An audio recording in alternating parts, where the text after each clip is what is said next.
All right, I have a live show update. Radiotopia Live is sold out in Portland and San Francisco, but we still have tickets left in Seattle and LA. Go to radiotopia.fm/live for more info. Plus, Helen Zaltzman and I created a new stage show that we've been calling 99% Illusional, Objects and Words for Beautiful Nerds. It's going to be a really fun show. It's a benefit for the organization Arts for LA, one night only on Friday, April 14th in Los Angeles. I really want a lot of people there to see it and, support art. It's a good cause. Go to artsforla.org for full details. We'll also have links to these in the show notes. Thanks. This is 99% Invisible. I'm Roman Mars. We're based in beautiful downtown Oakland, California, which is a port city on the San Francisco Bay. Massive container ships travel across the Pacific and end up here. From miles away, you can see the enormous white cranes that pull giant, uniformly sized metal boxes off the ships. People say the cranes are the inspiration for the AT-AT walkers in The Empire Strikes Back, but that's not true. It's just a good story to tell when you pass by on the bridge. The Port of Oakland and its container ships have always captured my imagination, and it turns out they also captured the imagination of my colleague and friend, Alexis Madrigal. I visited a ship that was docked in Oakland, and when I went out on the ship, I walked into this room that was all wood paneled, and this kind of old Romanian captain walks in with his Marlboro Reds, and he sits them down on the table, and he looks right in my eyes, and he goes, "What is your intent?" And I was in love, it was love at first sight. I was just like, no one ever hears these voices. They're so amazing. So there's kind of two head people on a ship. One is the captain, the other is the chief engineer down in the engine room. And so, we looked at the bridge and we went back to that wood paneled room, and the chief engineer comes in, another Romanian dude, and he goes, "You visited the head of the ship." And he taps his chest. "Now visit the heart."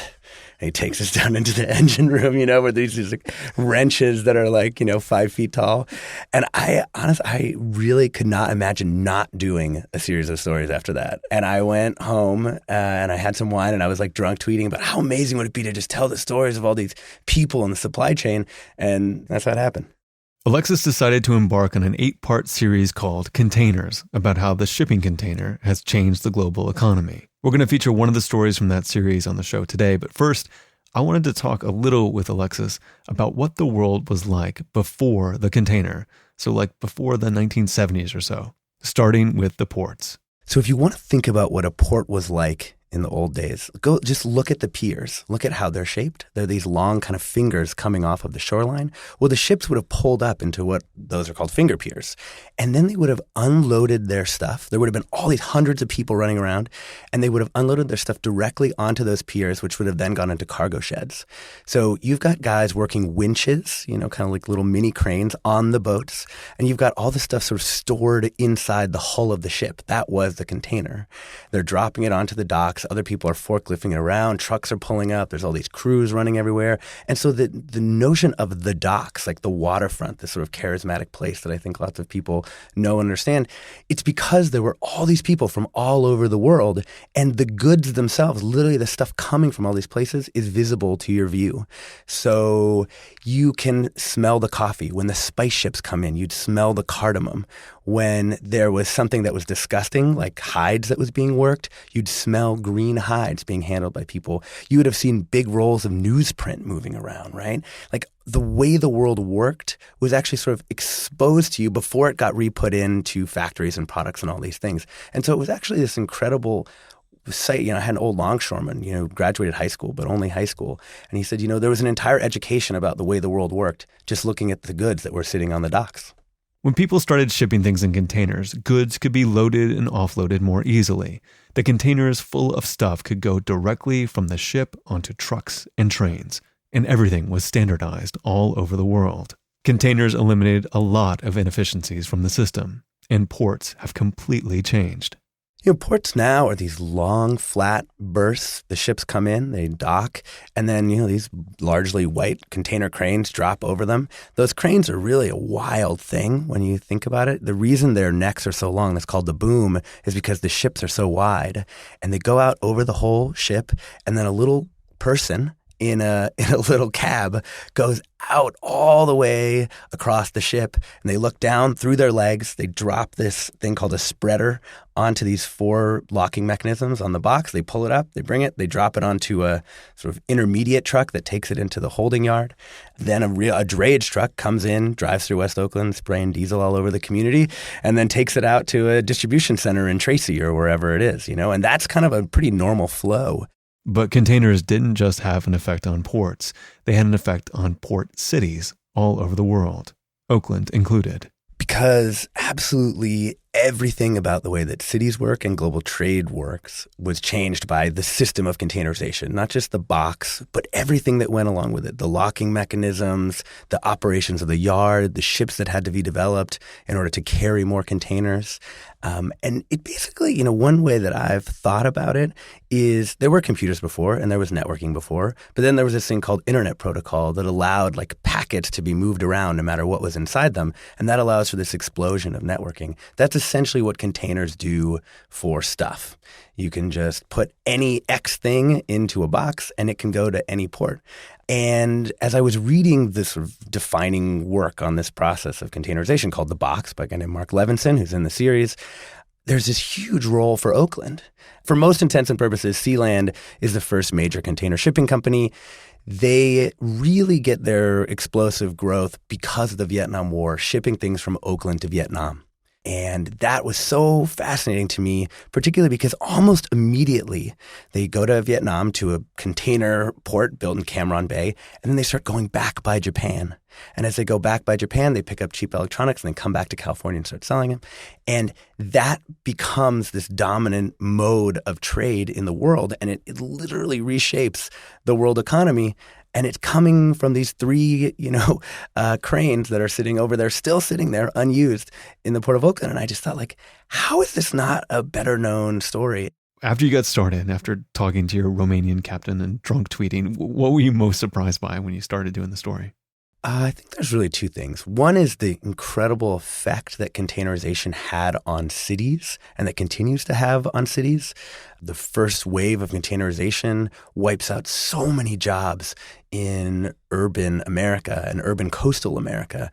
It really, really does bad things for a lot of cities. That empty warehouse Brooklyn aesthetic, those warehouses used to be full with goods. And then containerization came along and wiped out all the warehouses. And that's what created the ability to have these kinds of creative workspaces that you have now. That's you're in the innards, you're in the carcass of the old system of trade when you're in one of those spaces. So that was one. I just had no idea that this happened all over the world, in London, in New York, in San Francisco, everywhere. Even though the invention of the container wiped out shipping jobs all over the world, there are still a lot of people working in the industry.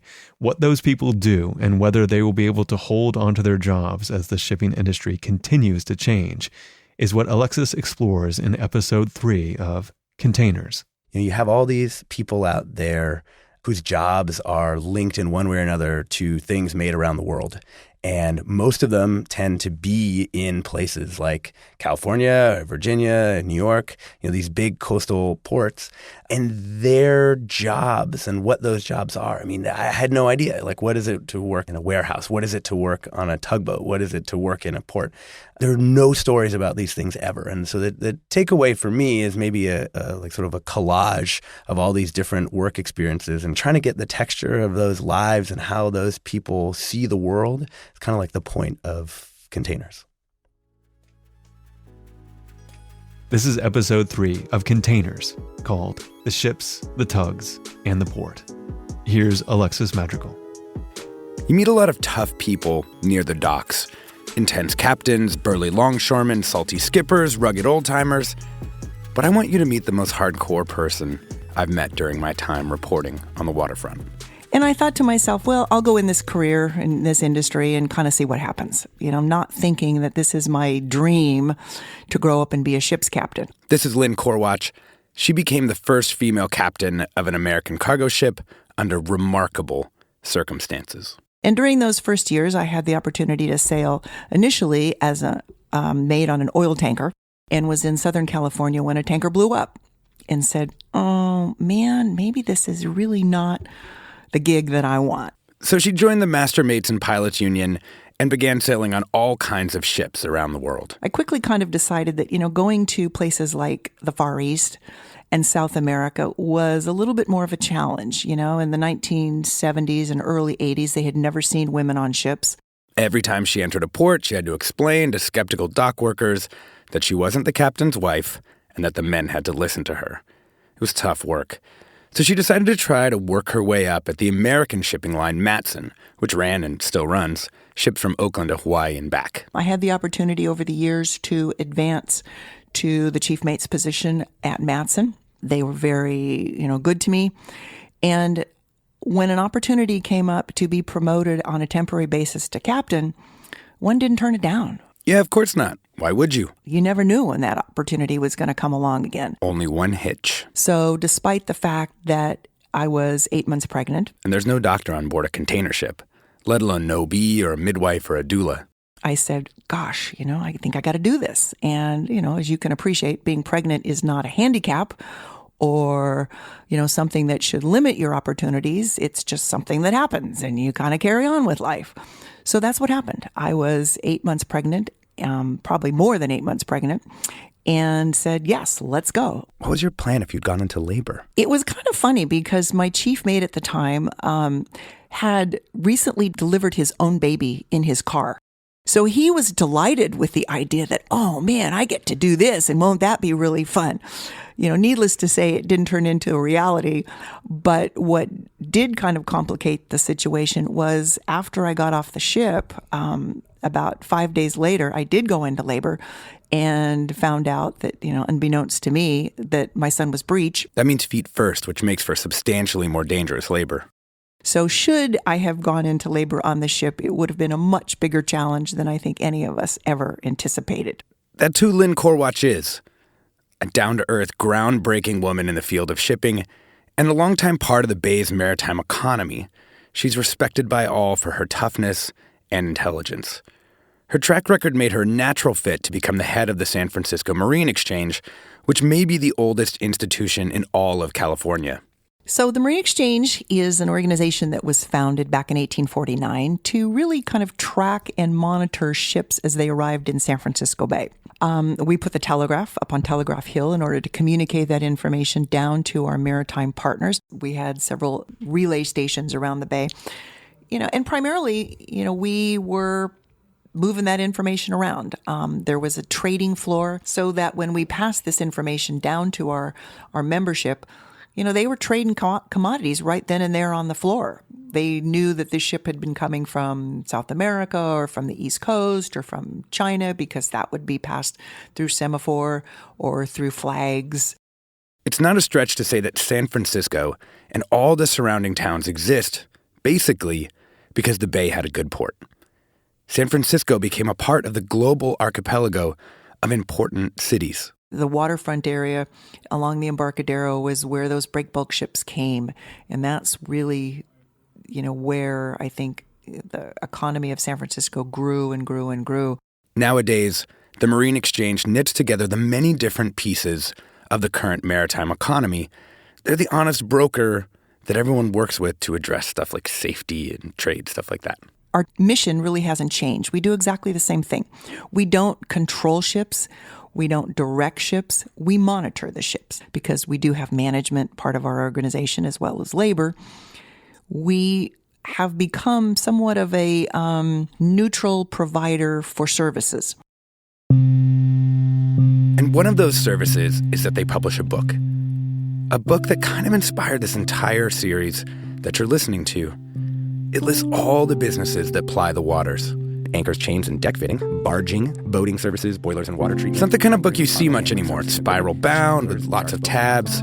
It's a book that's meant to be used. And paging through it, you really see the variety of businesses who ply the waters and supply the ships. The people who bring supplies and service lifeboats and make ropes and haul trash and sell anchors. So many types of businesses that you need to have a functioning maritime economy. If the container ships are the big animals, these companies are the little nimble creatures that make the ecosystem work. What's it like inside one of these small businesses? Who works these jobs? I wanted to know, so I called up a tugboat company listed in the Marine Exchange handbook. A few days later, I was sitting across from Ted Blankenberg in a messy office inside a manufactured building right at the foot of the Bay Bridge. Let's just say he was an adventurous young man. I went to college. I spent a couple of years in the Army. I got on the modern pentathlon team, running, swimming, pistol shooting, fencing, and taking a horse, hopefully over a course. Ted works for Amnav, one of the tugboat companies that services the bay. Like the rest of the maritime economy, tugboating is inextricably linked with the business of global shipping. He's also a world-class bullshitter and hilarious. Well, that's a picture of me falling off a horse into a brick wall. He's been around the tugboat industry for 30 years. I was tending bar, and a friend of mine's mother owned a tugboat company. And my friend heard my line of patter from behind the bar, and he goes, "Oh, we got to get you on the air. We need a night dispatcher." So I started working 3 days a week. This was the best job I ever had. 3 14-hour days a week from 4 at night till 6 in the morning, and you could sleep a few hours on the job. That was a good gig. But the business of tugboating is changing. Their customers, the big shipping lines, have been locked in fierce competition with each other. And I mean, let's be real. They've been in a race to the bottom. And the shipping companies in the past, probably since 2008, have been just losing their shorts. I mean, by billions of dollars a year. Two consulting firms, Drury and Sea Intelligence, estimated 2016 shipping industry losses at $8, maybe $10 billion. And each one of those ships is, it costs $150 million. So you have a big old investment, and you're not only making money, you're going all astern. How they stay in business, I seriously don't know. How they got to this point was Maersk, which is the biggest shipping company in the world, they're Danish, decided to build ships that were twice as big as all the other ones. Maersk Line's new Triple E class will be the world's largest ships, a record 400 meters long and 59 meters wide. Triple E stands for energy efficiency, environmental performance, and economies of scale. A bunch of shipping lines followed Maersk's lead in building mega ships. This created a spike in available shipping supply, and demand did not follow suit. So as you might expect, prices have plummeted. That's meant really cheap shipping for people importing and exporting stuff. Historically, the Journal of Commerce says that it cost about $1,800 or $2,000 to ship a box across the Pacific. Right now, the price for a big retailer is more like $700 or $800. If you're making brake pads and pantyhose and toothbrushes in China and you're shipping them over to Nebraska, they're going to get shipped. Somebody's going to ship them. And the shipping companies are really hurting. And that means they've become desperate to somehow survive. They're scared. The number 7 in the world went bankrupt. Hanjin, Korea's once mighty shipper, has applied for bankruptcy protection in the United States. Fewer calls means less revenue for all of the companies that service ships coming in. The industry is getting tougher and tougher to survive in. There's no slack left in the system. The local companies have responded with consolidation themselves. Amnav, for example, was purchased by the Marine Resources Group, which became Foss Marine, which is owned by the Seattle-based Saltchuk Resources Incorporated, a conglomerate that controls 30 logistics businesses. Everybody needs some bigger entity for protection. And that was before Donald Trump started at least talking about a so-called America First trade policy, in which presumably more things are made in the United States and less things are made in Asia. If you've already got too much shipping capacity out on the ocean, and then the U.S. suddenly starts importing fewer things, that could send an already stressed industry into implosive decline, and the blast radius could extend far beyond the West Coast ports. 12% of U.S. GDP, roughly $2 trillion worth of the economy, is dependent on goods flowing through the West Coast. You mess with that, and you're literally gambling with the national economy. And yet, the little maritime businesses soldier on, doing the work, despite the corporate squeeze and the darkness on the horizon, just like all the rest of the companies and unions who make the supply chain go.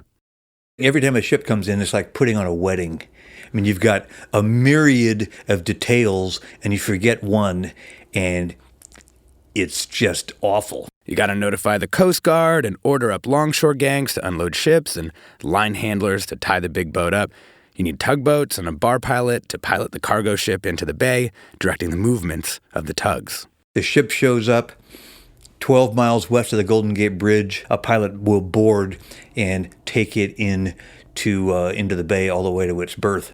After I learned about the business, I wanted to see what the actual work was. Like, how does this work get accomplished? What does a tugboat do? So I asked Ted, and he got me on a boat called the Patricia Ann. Will is the skipper of the Patricia Ann. Our job for the afternoon is to guide a medium-sized container ship called the Cap Palliser off the dock and out of the Oakland shipping channel. It's tied up at berth 59 of the Oakland Container Terminal, and it's a pretty standard 2-tugboat job. We'll be pulling it off the dock, taking it up to the turning basin, spinning it around, and probably getting released somewhere along the inner harbor. So this orange vessel ship up here, Portside 2, that's the Cap Palliser.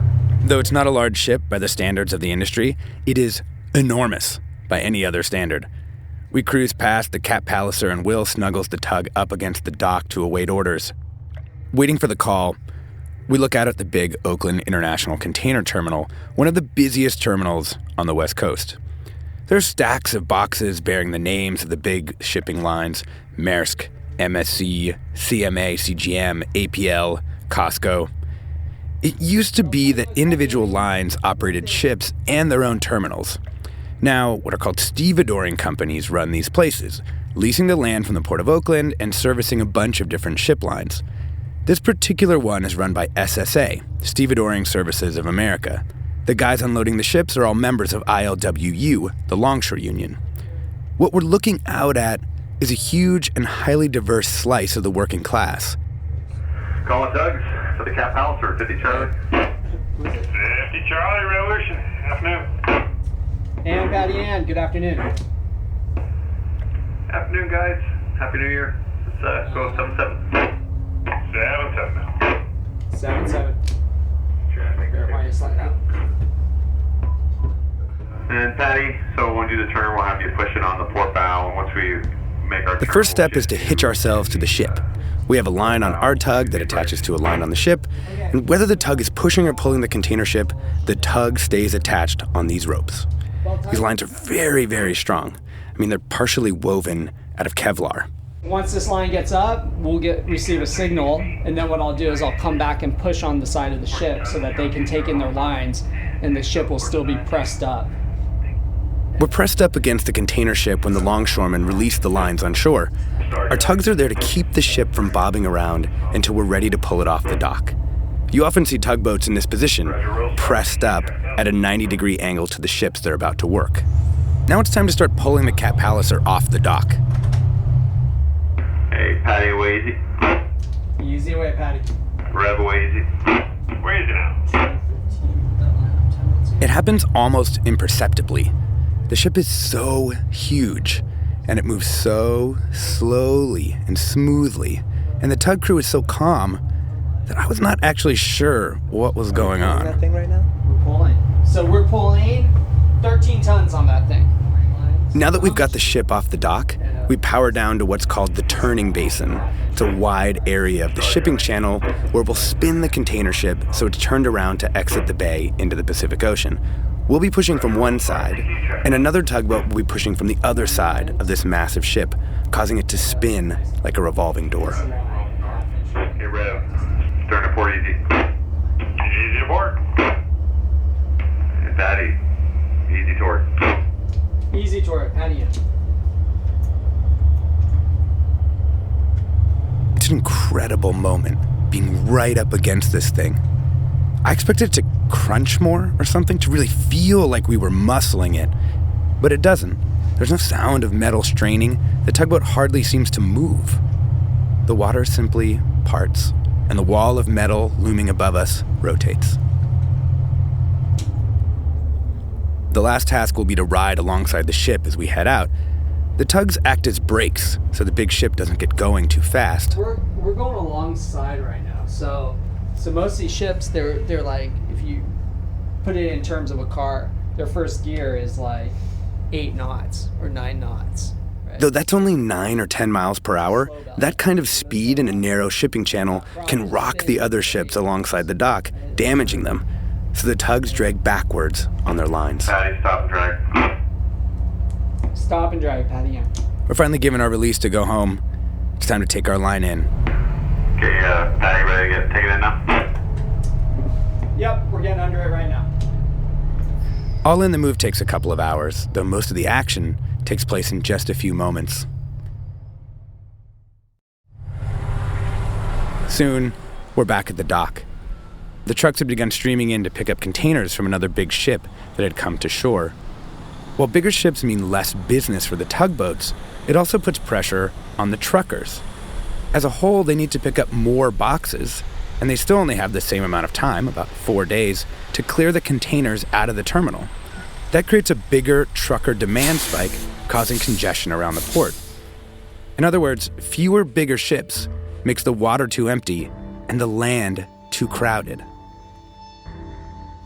At least here in Oakland, some places have done very well in the megaship era. In general, the trend among ports has been increasing centralization. So, imagine a map of the world with lines connecting different ports, and the thickness of the line represents how much stuff gets shipped along that route. In the pre-container days, there'd be lots of skinny lines going all over the place. As containerization took hold in the 1970s, and later China entered the WTO in the 90s, the lines connecting China to a few ports on the West Coast get really fat, swallowing up other trade routes. The way it played out in the US is that the San Pedro Bay, which is where the competing but connected ports of Long Beach and Los Angeles are located, began to dominate everyone. In 2015, for example, these two ports handled 78% of the import containers along the West Coast. And for all the West Coast ports, 62% of imports came from China. Damn near 50% of all the import trade from Asia to the West Coast is just running back and forth from San Pedro Bay to China.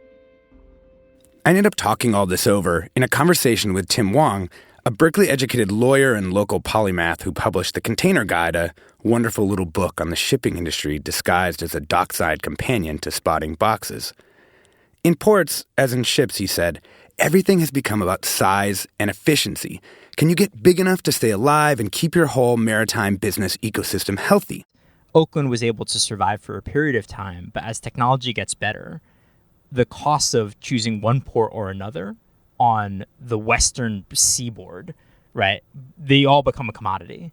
And this is the same trouble that's happened with the container companies themselves, the liner companies, where they're basically selling this commodity, which always is dropping. The value of it is always dropping. And there's lots of incentives to overproduce capacity in ways that completely drive everybody out of business or make it so that only the largest companies that can squeeze tiny pennies out of, huge numbers of transactions actually can survive. And I wonder, for a period of time, basically geography was the great protection of these ports, right? Because they could eat up all the smaller regional ones, but not have to compete with much larger ones. But as boats get, more efficient in the way they move, suddenly they basically compete on the same footing with other ports. And there, then geography sort of doesn't help you anymore, right? Like what really starts to help you is like, can you really scale up the size of the port? And like maybe Oakland just can't expand fast enough there. Across the world, more and more business is centralizing in fewer and fewer ports. And yet they need to maintain the whole ecosystem of services like tugboats and all that stuff. The import game is never going to be that much bigger for Oakland at this point, but they might be able to scale up their exports. That's because geography remains important for them. Think of it almost like a watershed for cargo, a cargo shed, if you will. Oakland naturally drains the whole Central Valley, not to mention Napa and Sonoma, which are some of the most important agricultural regions in the country. So the port officials want to expand on that strength, building a huge refrigerated facility that would allow Midwestern meat producers to put their pork on a train and send it all the way to the ocean, to the port. From there, it'd ship out to China. You end up with this capitalist virtuous circle. The efficiency of global shipping allowed for the production of electronics and all kinds of other stuff in China, which helped create their middle class. And now that burgeoning group of wealthier Chinese people end up importing American goods, driving our own economy. But that only works if American producers can send those goods to China. If we end up in a trade war, those pork and wine exports are in trouble. Containers is produced and hosted by Alexis Madrigal with editing, production, and sound design by Jonathan Hirsch. You can find the 8-part series, I think they're on episode 5 right now, on iTunes or wherever you get podcasts.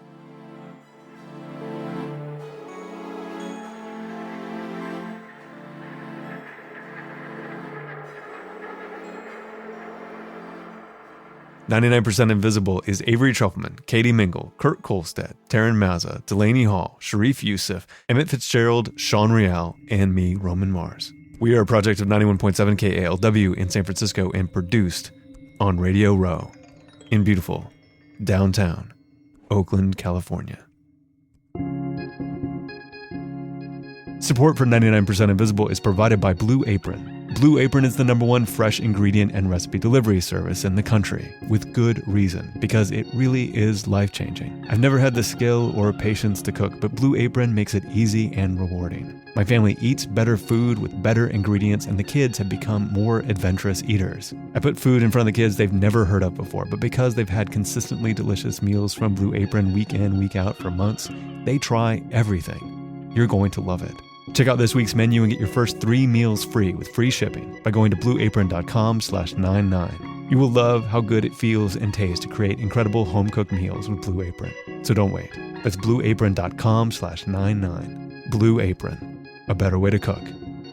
Support is provided by Squarespace. Every once in a while, I get this urge to start something new. There's this creative energy when you're starting a new project that cannot be beat. If you're at that stage and you're ready to take over the world, it's time to make your next move with a beautiful website made with Squarespace. They have very pleasing, award-winning templates for your website and online store that just work and look good. There's nothing to install, patch, or upgrade ever, so you can focus on the parts of the project you really want to focus on. But if you ever need any help, Squarespace provides kind, extremely non-judgmental 24/7 customer support. For a free trial and 10% off your first purchase, visit squarespace.com/invisible. Support for 99% Invisible comes from Article. Patio season and warmer weather are just around the corner, and Article has launched a new collection just in time for summer entertaining. The collection includes furniture made from proven, outdoor-friendly materials like teak, solid acacia wood, granite, galvanized steel, and rattan. Many of the pieces are versatile enough to work both indoors and outdoors and can suit a variety of styles like bohemian, industrial, and mid-century. The outdoor collection has dining tables with matching chairs, lounge chairs, coffee tables, and poofs. And as always, a flat delivery rate of $49 applies to all Article orders, regardless of size. Even if you're just kind of like thinking about getting new furniture right now, I encourage you to take a look at their website because it's really beautiful stuff. Visit www.article.com/99pi to get $50 off your first purchase of $100 or more. This show and Radiotopia from PRX are supported by our coin-carrying donors and the Knight Foundation. You can find us and join discussions about the show on Facebook. You can tweet at me at Roman Mars and the show at 99pi.org. We're on Instagram and Tumblr too. But you can find out all about the live shows we have coming up in the next couple of weeks on our website at 99pi.org.